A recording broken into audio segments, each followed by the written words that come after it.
And then here's crawl space number 1. This is where it all started.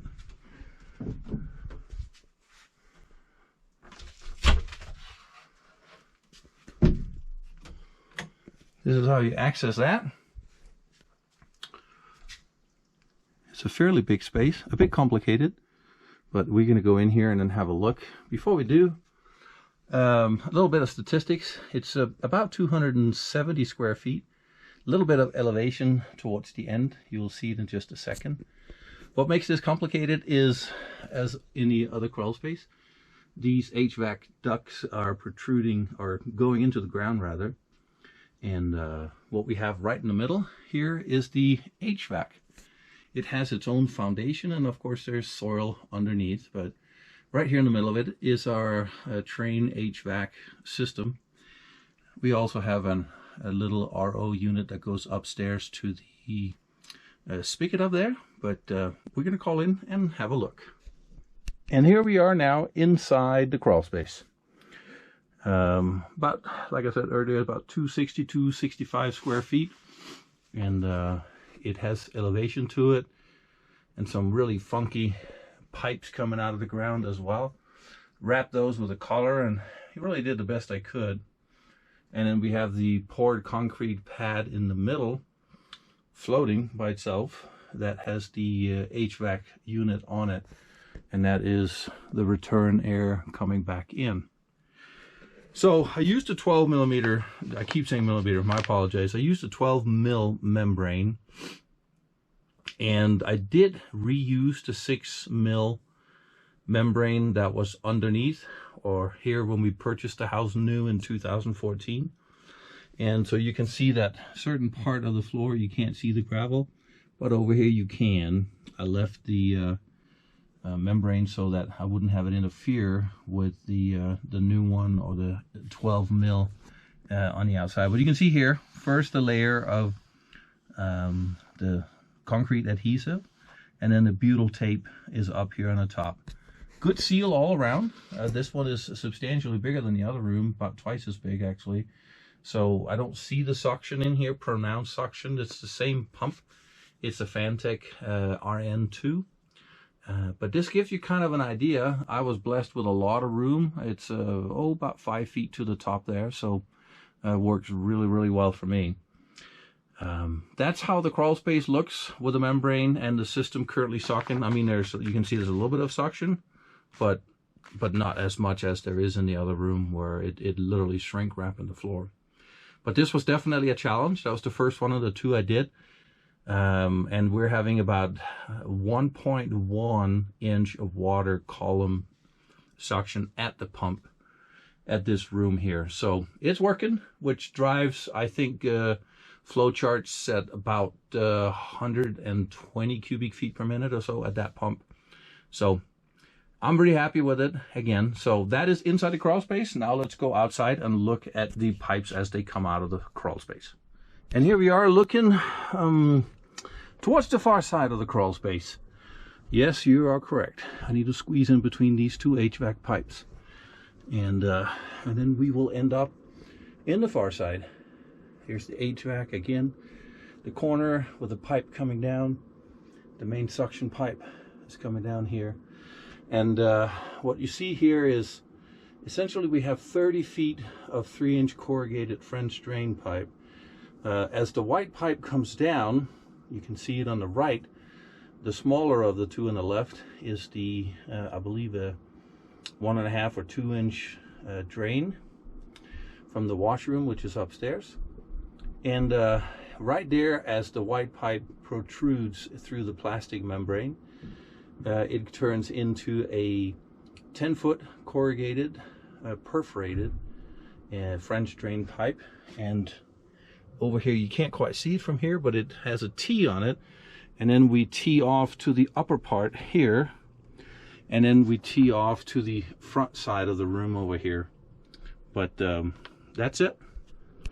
And here we are looking forward.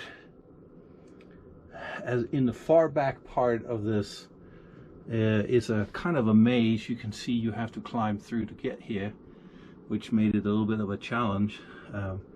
Again, this is the other side of the HVAC. You can see the pipe 3-inch schedule 40 is coming out. We'll go up and have a look at that in a little bit.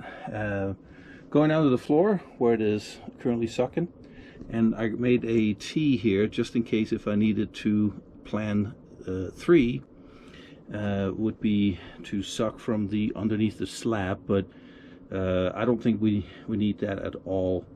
We've gone from 11, between 11 and 13 down to 0.5 with this system here in place, and that's the average base on the outside, so I think we're quite fine there. So here we are looking to the HVAC coming in. Well, one of the 2 returns, and if I can get this, you can see there's the pipe going up, and we'll go up and have a look at that here in just a little bit. Really good seal, it looks like. I checked it, and looks like we did a good job in here as well.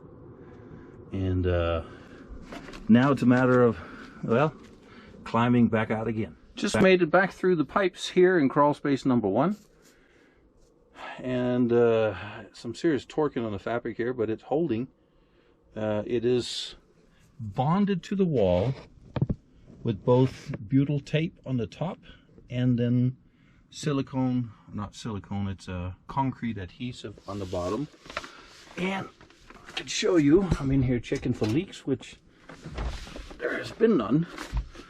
This is what I found works extremely well, holding down the polyurethane or polypropylene or poly something 12 mil rather membrane, and it does a really good job adhering both to the concrete and to the membrane. So looking forward here, you can see that's where we entered in, and we'll now move back towards the entrance of the bat cave here. We're now in a washroom. This is where the pipe protrudes and comes out of the crawl space. We're right on top of it, and there was a 12 by 12 vent in here which allowed for, well, anything with 4 or more legs to come in here. We caught a mouse once, just one, and we obviously have ants coming in this way, cockroaches, all kinds of other things, but more important is where the radon was just seeping up. It was a dedicated, not dedicated necessarily, but it was definitely sucking from the house, from the crawl space, right into the house.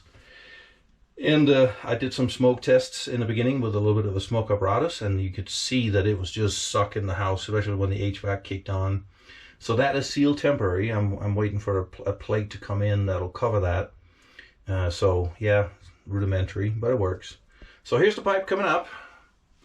Not the prettiest, but this was all I could do unless I wanted this out in front of the house, which I particularly did not want to do. Goes up here and then boogies into the garage, which where we'll see next. Here's the other side with the fire break, according to code.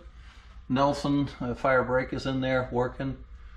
Along the wall, don't mind all the stuff that's in the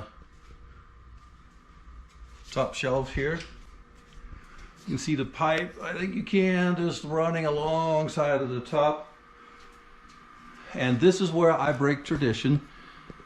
I did not want to pump outside if I could avoid it. But by doing so, a couple of reasons for that is the pump, if it's outside, as you will see, it would have been so high that I couldn't really service it, replace it without a need of a ladder, and I just don't believe in that.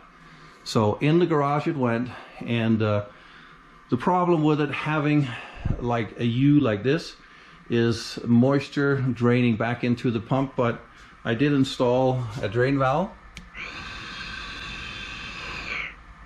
that should moisture ever enter the system, I can just drain it here, so that is doing just fine. We have not quite so much suction. It's a 0.9 to a 1 inch of water column, but we're sucking.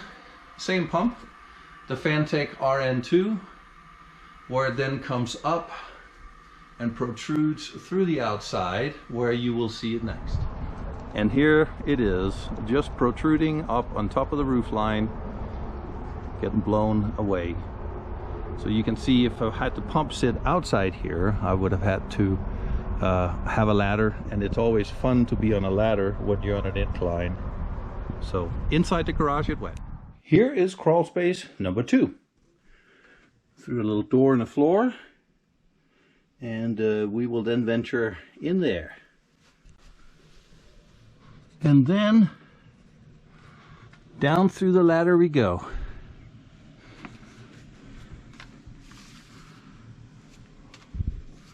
We'll go to the far corner first. And here you have it.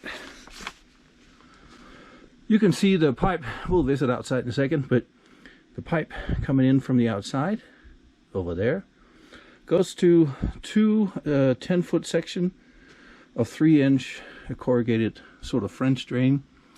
Other one going over there and terminates over there. So we have one suction at the low spot and we have one suction at the high spot. And I just went down to check, and there was a few places where there's just a little bit of seepage, but you can see overall how nice it is sucking the membrane onto the floor. It's quite incredible, actually. It's almost like shrink wrap. You can almost see like the corrugated patterns on the pipe. So you can see it's a little bit of mixed. If I go down to the low spot here, I used a 12 mil membrane with a 6 mil membrane underneath, and you can see the joist from upstairs, and we got quite the suction going on the manometer here. You see we're at 12 or 1.2 millimeters centimeters. What am I saying here? Sorry, inches. 1.2, almost 1.3 inches of water column. So yeah, that's actually quite good here, I think. The biggest challenge in this room was the HVAC pipes, since we have a 3-zone unit. What you can't see is behind here is a staircase to the downstairs, and I have 2 crawl spaces. This is number 2. And there was no way to connect them, so I had to build 2 different systems. But in order for the HVAC pipes to come here from crawl space number 1, they had to go underneath the slab, stem wall, and ground, and then it comes up here. And that's always fun. I carefully wrapped a couple of collars around it. Not the best job, but it is sound, and it sucks well. No pun intended. And then you can see there's a little bit of elevation to it. And yeah, works really well, actually. So that is crawl space number 2. It's the one that is least accessible. It's also the smaller of the 2. I estimate about 230 square feet. So not too big. So we're gonna now get out of here and get into crawl space number 1, where it all began. And we're now at the discharge part from the crawl space number 2. This is where it protrudes, come through the wall downstairs in the second crawl space. I had electricity pulled out from one of the switches, so you can turn the pump on, a fan rather, on and off here. Waterproof or weatherproof wire to the outside.